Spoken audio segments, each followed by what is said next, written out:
Hi, my name's Tom Blake. I am a certified residential specialist with RE/MAX Liberty, and I'm here with... I'm Brieanna Kelley. I'm the branch manager of Annie Mac of Leominster. And Brie is a very highly talented and qualified loan officer and broker, in a managing broker. Oh, yeah. At Annie Mac, and she is a really great go-to for all things mortgage. And one of the things that I run into pretty consistently everybody loves looking at Redfin, Zillow, and saying, boy, would I like to buy that house. Yes, I would. The fact of the matter is we can't really go looking for a house without knowing what you can afford. And I'm surprised by how many people don't understand that they need to get pre-approved for a mortgage before they go looking for a house, especially in this market. Yes. So I would like to ask you the basics of how to apply for a mortgage. Absolutely. So we're going to pretend I'm stupid, which is really easy for me, actually, as it turns out. So Don't listen to him. But no, I'm just gonna play dumb, right? And I'm gonna ask some questions and where to start. So and again, whether you're a first-time home buyer or whether you're re-entering the market, understanding the mortgage process is absolutely crucial. Would you agree? I agree. Okay, great. So let's talk about understanding where to start. So checking your credit score. So what would you do to check a credit score, and how can you do that on your own? Okay, so there's a couple of things. I think that you have things like Credit Karma and other apps like that show that you have your credit score. Unfortunately, that is not your real credit score. That is actually something that they use their own algorithms to be able to produce what a score might look like. It has different ranges than what an actual credit score is. Like they're 350 to 900, where credit bureaus are really 337 to 823. I know it sounds a little quirky, but typically there's different ranges within those scores. Plus, it actually doesn't have what the actual credit reports are using for your credit scores. So my recommendation is two things. I love those apps, regardless, even though your credit score is not right, to be able to track information on there, to see what is present, if there's any errors, which a substantial amount of credit reports do have errors. Sometimes they're very minor, doesn't affect anything with your credit report, like a previous address or something like that. But it is important for you to be able to review. So you do have access to your credit report through annualcreditreport.com. It's free. There's a couple of different ways that people will tell you to do it. In the beginning, if it's the first time ever looking at your credit, because there's 3 credit bureaus, Experian, Equifax, and TransUnion. Okay? Yep. So I would recommend that you pull all 3 of them through annualcreditreport.com. How come? I'm just curious. Why all 3 of them? Oh, well, no, I understand, but why all 3 of them? Because you could have one credit bureau that has an error and the other 2 that are not, but we do what's called a tri-merge credit report. So if you have something that's showing as a serious delinquency on one of the credit bureaus, it could affect what you're seeing for qualification. So it's very, very important because we use all 3 of the credit bureaus in a mortgage. Okay. So there's the other piece to that is too, what happens if you're an authorized user on a credit card of maybe even X or something, and that person decided to no longer pay that on time and you didn't know because you're not the one receiving the bills. Oh, yeah. Guess what? That's on your credit. Yeah, yep. Especially anybody in a strange situation where you co-signed on a card or something like that, or maybe we've seen it. Okay, yep. Yeah, that makes sense to me. One of my other big things that I tell people for this, do not pay for the service. They try to get you in the credit bureaus, and I'm sure if any of them are watching this right now, they're not going to like that, but do not pay for the service. The credit scores, like we talked about, you can get them free through a lot of the times your bank, your credit union, your credit card, whatever. Do not pay for the services. Do the free monitoring. That's great. You can lock credit report down that way if you needed to, if there was fraud. But yes, that is my recommendation, is to view in each of the credit bureaus, all 3 of them. So that was a ton of information. So I'm going to slow it down just a little bit for a second. So annualcreditreport.com. So all one word, annualcreditreport.com. Right. You can pull from Experian, TransUnion, and Equifax, right? Correct. Okay. and you want all three of them because you're looking for potential, like, what the heck is this, right? Or delinquencies that you didn't know was there. Maybe you're having some troubles where your credit score isn't raising even though you're doing all the right things, and you don't know why. Well, there's how to find out, and you could probably help them. Yes. Okay, yeah. so let's, just for fun, as long as we're on this subject. Sure. You find something wrong on your credit, or you're struggling. So one of the things that's on my paper here is to, like, what are we shooting for credit score? Credit score. You know, okay. like what to actually get a decent mortgage right now that isn't like 9% or something stupid. What are you looking for, and then how can you improve? Okay, so you technically can get a mortgage with a 580 credit score. Your terms are not going to be pretty. You typically will need to you will have a higher interest rate, things like that. Define higher interest rate. So let's talk about what the difference and closing is. costs. Yep. So say that the standard mortgage rate right now is 6.875. Okay. There's a good chance that you're going to end up with a rate that's more like 7.5. If there is a loan, yeah. So, and also closing costs are higher. So what they charge you is called loan level price adjustments. So at the end of so you know when you have a car loan and you pay a higher rate because your credit score, it's risk-based lending, mortgages are very much the same thing. Okay. And another misnomer is on a consumer loan, if you apply with the person with an A+ credit and the person with a not great credit second, and that's the second person, you usually get the rate based on the first person. That doesn't happen in mortgages. Sorry, I don't understand. So let's. We're gonna. I'm not sure I understood what you just said. Say that again. All right. You have a consumer loan.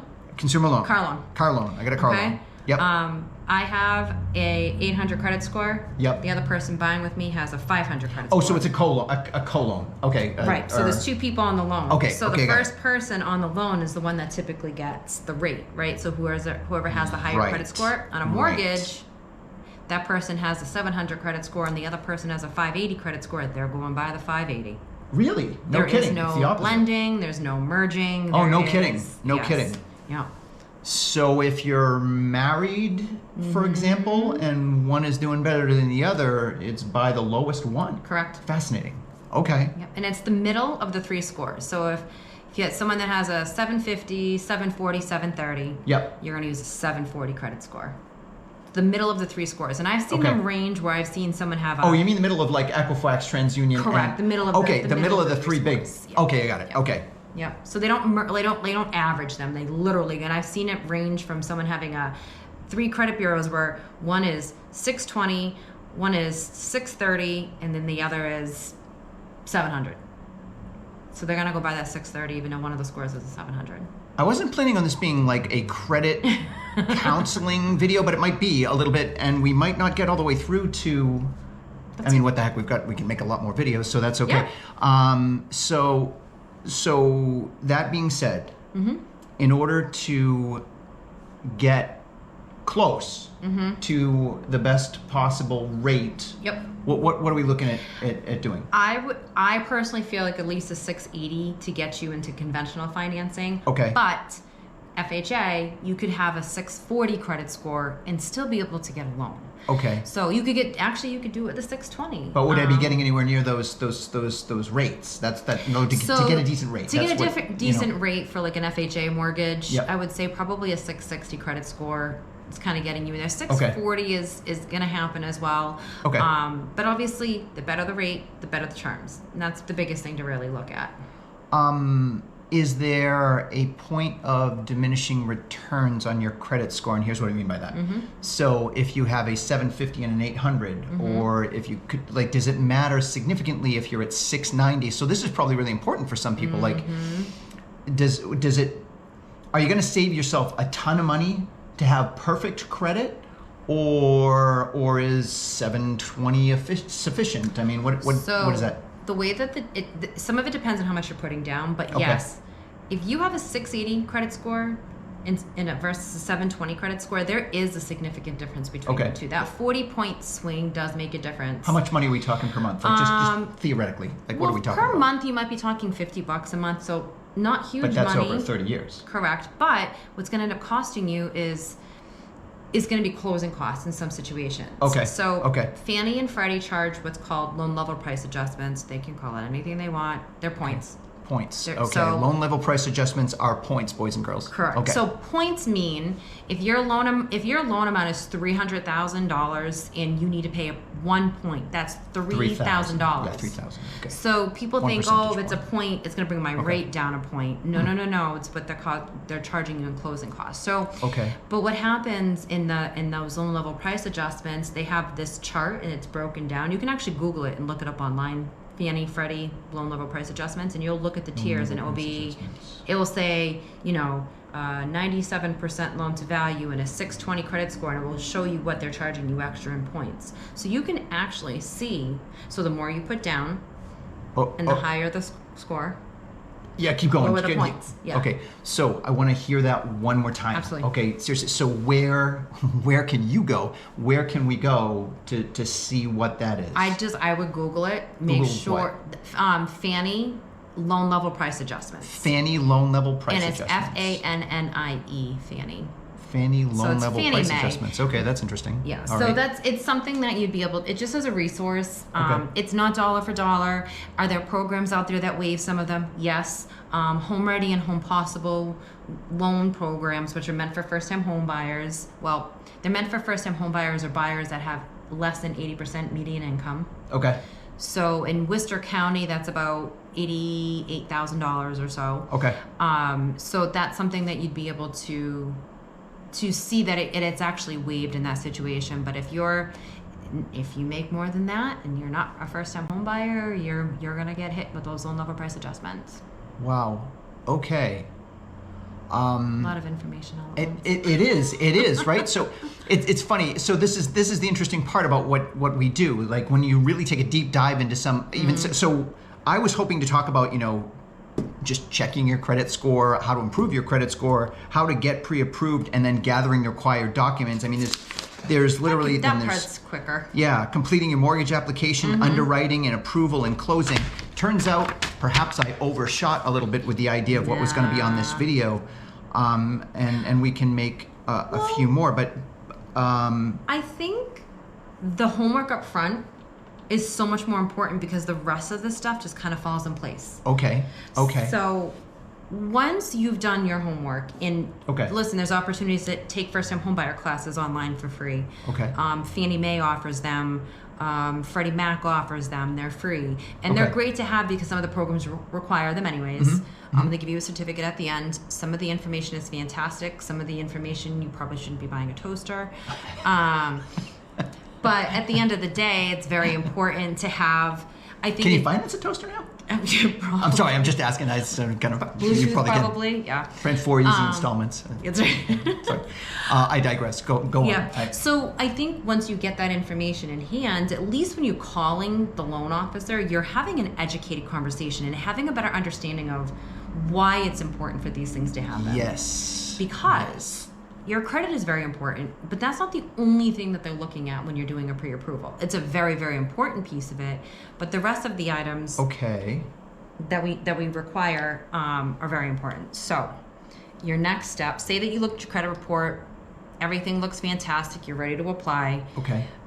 I have an online application that I have people fill out. Okay. I personally start everything with a soft credit pull, which means I have the information, but I did not do a hard inquiry on your credit, so it didn't affect your credit score. I get asked that question all the time. If I get a pre-approval, am I going to get dinged? Is it going to lower my credit score? So no is the answer to that question in this instance. This instance, correct. Yeah, just to get an idea. Depending on where you are in the process, you do need to have a hard credit pull. You don't want someone running around with a soft credit pull because then if I go do a hard credit pull later on and something changes, we got a problem. Okay, gotcha. Okay. But with that being said, with a soft credit pull, I have a general idea of what your credit scores look like. I know what your debts are, which help me calculate your debt to income. Okay. And then I have maybe some suggestions if you're earlier in the process. Be like, hey, you might want to pay this credit card down if you can because you have some excess cash. Okay. Buy a little bit of money, raise your credit score, get better terms. Now, by default, we're starting to get into what can you do to improve your situation, right? Yep. In real time too, and probably fast and bulleted ways to do so. Yep. Not like over. Sometimes. Sometimes. Sometimes we need a little bit more time and a little bit more work, but I'm willing to do that with people. And so, okay, me too, right? So this is where it's super important, and where going back to the basics of understanding what you can afford and or how to improve what you can afford, because you still make the same static amount of money, but if your credit score is better, right, you can technically afford more, right? Correct. So some of the I'm going to back up just a little bit here in that, so we're going to annualcreditreport.com, and then we're going to pull all 3 of our reports, which now I'm going to throw just one little extra thing in. Yep. If you are starting to think about it, right? You can pull a credit report from Experian or TransUnion or Equifax once a year for free, right? So what I do to monitor my credit is I pull one every 4 months. Yep. So I'm always pulling one every 4 months. Now I'm in the monitoring phase. I'm not in the I want to go buy something phase. Right. But if you're starting to think, if you're watching this video and you're thinking I want to buy in 3 years, maybe you just want to pull one every 4 months, right? But anyway, sorry. So that's great advice, though. Oh, thank you. So you've pulled that.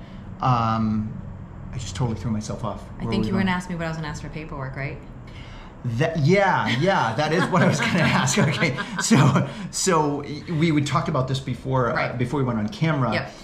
And people are surprised by what you need, right? And what was it exactly that you said? Oh, you wouldn't lend somebody you don't know without lend them money without verifying information first. It goes the same thing for us as lending. In lending, we want to make sure that you have the income to be able to pay us back. You have the credit to show that you have a history of paying things back. But we also want to make sure that we're not putting you in a position where now you are, financially in trouble in the long run. So that's important. Yes. And also we want to make sure that you're not robbing Paul to pay Peter either. So there's a lot of things. How define how that would show up? So you cannot borrow down payment money. You cannot take an unsecured loan to be able to borrow money for down payment. It has to be secured. Oh, and that's like vetting. I don't want to. Yeah. It has to I want to say cure or something like that. That's not the right way to put it. But like seasoned. That's it. Seasoned. Right. Okay. So you have to have seasoned funds in an account. Correct. Not it just shows up out of nowhere from a gift from Aunt Susie. Right. Right. Or, cash. That's a big one. And listen, my family in the past were not originally from this country. I mean, they hid money in their freezer and other places. So I think which might be a good idea right now, just for reference. But there's a lot of people that I think are in situations where they feel more comfortable having the cash in hand. That creates a problem. You got to ask the questions about how do you, are you going to deposit the money? Are you going to put the money in your account and know that you have to wait 60 days before you purchase something? Things like that. So those are very important conversations to be had. The other thing, so for paperwork, when we start going through that process, what paperwork do we need? Okay. So you're going to need a W-2, obviously. For the last 2 years. W-2 for the last 2 years, right? So like right now, we do 23 and 24 because we're in 25. Okay. They want 30 days of pay stubs. 30 days. The biggest thing that you need to know is that you need to have the year-to-date income listed on that pay stub, because one of the big things that we look at is trended income, like your trended data, right? So if you're saying that you're making $20 an hour at 40 hours, but all of a sudden your year-to-date income doesn't match that, we're going overtime. Right. We're gonna ask questions like why are you not making the money that it says you should be making at 40 hours a week? Okay. Were you out on leave? Did something happen? Oh, okay. Are you not getting consistent 40 hours? Because that's something that we have to look at. Sense. So we have to look at, there's a lot of averaging of income if you're hourly. If you're salary, it's a little bit different. Okay. You make the money no matter what. If you're self-employed, 2 years of tax returns. There is some leeway and some of that of when we need the 2 years if you've been in business for more than 5 years, but as default 2 years. Okay. If you haven't been self-employed for 2 years, but you went from maybe you worked you were a plumber in a company and then now you're on your own. Oh yeah. Yeah. There is also some flexibility with that. That's another conversation depending on your circumstances. Okay. But rule of thumb, 2 years of W-2s and then 2 years of tax returns. And I don't know why. I have a lot of people that will send me their tax returns instead of their W-2s. Know that they are different forms. So Okay. the W-2s from the employer, the tax returns are what you send to the IRS. Okay. And they love to take your money, but Okay. The next thing is that what we're looking for is if you're, so for some of our self-employed people, if you do have overtime, if you can get your last pay stub from the previous year, because it breaks out all of your income, straight time, overtime, double time. Oh, yeah, that would make bonus. sense. That would make sense. That's super helpful for us as a lender because then we can actually verify that income easier. It's something that I ask quite often. Okay. And that's, as far as income is concerned, that's typically what we ask. Okay. Now, if you're retired and you're getting a pension, your award letters, if you're on pension, whatever that pension statement looks like. Okay. So we just need to document the frequency and how much the income is. Okay. That's the big part. The next thing is assets. So 2 months of bank statements is typically what we need. Okay. And full bank statements. Please don't send me screenshots of your online banking. Do people really do that? All the time. They just take a picture All of the it? time. They screenshot their picture of their thing, and I'm like, I can't use this. So you need something official from the bank that says, okay, that makes a lot of sense. I can see where that would. Well, and I'm sorry, go ahead. No, I think people think about it like I mean, I look at my online banking all the time. Yeah. I'm tracking my money that way too, but. How do you get that though? Do you have to reach out to your bank and then they send you a PDF or something like that? You know what it is? Most people have e-statements. You don't even know you have e-statements because it just goes in your email and you don't do anything with it. You can log into the online banking, that makes sense. Your most recent statement. Okay, yeah, that makes a lot of sense. If there's recent money, you can always go to the bank and ask for a transaction history. But typically, you can even go online and print it through your online banking. But most of the apps, there's nothing in those apps that really are verifiable as far as what we can use for income. Okay. For assets. Also, if you have 401k or investment account, same thing, most recent statement. Okay. If we're using it as part of the transaction. Okay. There's a lot of times I'll tell people that give me the information doesn't necessarily mean I'm going to use it, but it's good to know if we are in a pinch or something comes up. Or you have reserves. So like a reserve account where if you get if I'm not wrong, and correct me if I'm wrong here, basically the bank wants to make 100% sure that if for some reason you get into trouble, you at least have something, or you can pull somewhere. Correct. Or you are able. You're actually more credit worthy if you've got some good savings or good 401k, right? So with your 401k, another little thing that you'll hear us ask for is terms and conditions of your withdrawal. They want to prove that if you are in a financial hardship, that you can pull the money out of the account, because there are some you can't. Yeah. So that's important. Okay. And if you're thinking about using some of your 401k for down payment, we can have a whole other video about that. Not a huge fan. Okay. If you're taking out a loan to borrow and pay yourself back, it's a little bit different. But at the end of the day, I like to tell people to keep their 401k in there. But if you're planning on doing that, call ahead of time to verify how much you actually have, because people will say to me, oh, I have $100,000 in there, I'm going to use the whole thing. After you taxes and penalties and all of that, that's not happening. No. So just to be very clear. And some of the other stuff, if your credit isn't super strong, alternative credit, your rent history, proof of 12 months of rent is super helpful for us. Does that still work with utilities too? It does work with utilities, but the only thing, the rent history is probably the more important piece that makes sense. Because that consistently shows that you can make the rent payments, but makes you more likely to make the mortgage payments and things like that. So, but that's not for everybody. But if you're a little bit lighter on the credit, or maybe your credit score is a little bit iffy, that might be a nice, strong way to kind of present you as a borrower. So that's important. So believe it or not, we're actually running out of space on the SD card right now, which is good. We've been talking for quite a while. So this really turned into a fascinating and really useful conversation. So I do want to recap really quickly. And we're not done here. We're going to have to be continued, so to speak. So annualcreditreport.com, pull Equifax, TransUnion, and Experian, right? Okay. all at the same time look for, so we're looking for... Any errors, authorized users that you don't think you should be on there. Right, and okay. Address errors, anything that is not accurate you want to have updated. Okay, and then you want to take a good look at your credit score and understand that the lowest of whoever's applying. Yep. Whoever's applying is the one that is going to be based on. We can go to Fannie Mae. So Fannie, Google Fannie loan level price adjustments. Okay. Yep. To try to get a feel for what it would be like and what your payments are going to look like and what you might have to pay for loan level adjustments. Hence points. And then as far as documentation, we're going to need W-2s. Yep. We're going to need bank statements. Yep. We're going to need tax returns for pay stubs. What else? That's the lion's share. Yeah. And then sometimes 401k statements and whatever other Yes. assets that you might have. Yep. Yeah.